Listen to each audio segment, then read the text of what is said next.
ശബരിമല അയ്യപ്പ സേവാ സമാജം സംഘടിപ്പിക്കുന്ന ഹിന്ദു ആധ്യാത്മിക സംഗമത്തിന് ഗുജറാത്തിൽ തുടക്കമായി. 4 ദിവസത്തെ സംഗമം അഹമ്മദാബാദ് സർവകലാശാല ഗ്രൗണ്ടിലാണ് സംഘടിപ്പിക്കുന്നത്. ഈ വർഷം 8 ലക്ഷം പേർ പങ്കെടുക്കും എന്നാണ് സംഘാടകരുടെ കണക്കുകൂട്ടൽ.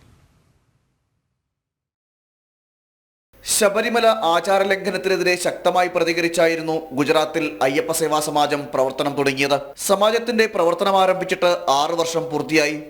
അഹമ്മദാബാദ് യൂണിവേഴ്സിറ്റി ഗ്രൗണ്ടിൽ ആരംഭിച്ച ഹിന്ദു ആധ്യാത്മിക സംഗമം ജനപങ്കാളിത്തം കൊണ്ട് ആദ്യ ദിനം തന്നെ ശ്രദ്ധേയമായി.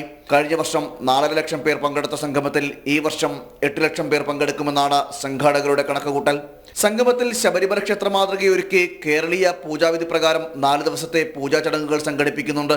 അതോടൊപ്പം പടിപൂജയും വിവിധ പരിപാടികളും നടക്കുന്നു. കലശയാത്രയ്ക്കൊപ്പം വാദ്യമേള അകമ്പടിയോടെ 500-ൽ പരം വനിതകൾ താലപ്പൊലിയേന്തി നടന്ന ഘോഷയാത്രയോടെയാണ് സംഗമത്തിന് തുടക്കമായത്.